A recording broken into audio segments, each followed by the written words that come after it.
Bida agad si Ja Morant sa kanyang 2023 hanggang 2024 debut, tinuldukan ang 34 na point performance ng game-winning floater na nagtulak sa Memphis sa 115-113 panalo laban sa dinayong New Orleans Martes ng gabi. Nalimahang sunod na talo at 6-19 na overall ang Grizzlies habang binubuno ni Morant ang 25-game suspension dahil sa paglalabas ng baril sa social media. Nag-ambag ng 24 points si Jaren Jackson, May 21 si Desmond Bane sa Memphis. Sumabay ng 34 points si Brandon Ingram para sa Pelicans, pero iginapos ng foul trouble si Zion Williamson at nagkasya lang sa 13 markers. Nagsumite ng 22 points, 14 rebounds si Jonas Valanciunas, galing lahat sa labas ng arc ang 18 points ni CJ McCollum sa New Orleans na lumamang hanggang 24 sa first half sa likod ng 28-2 run.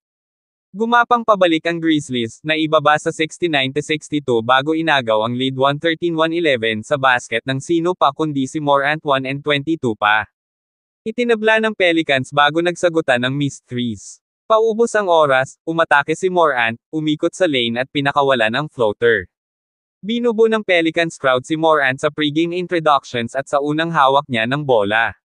Nakabalik na ang star pero mukhang too late na dahil pang-13 sa West ang Memphis, mas mataas lang sa Blazers at Spurs.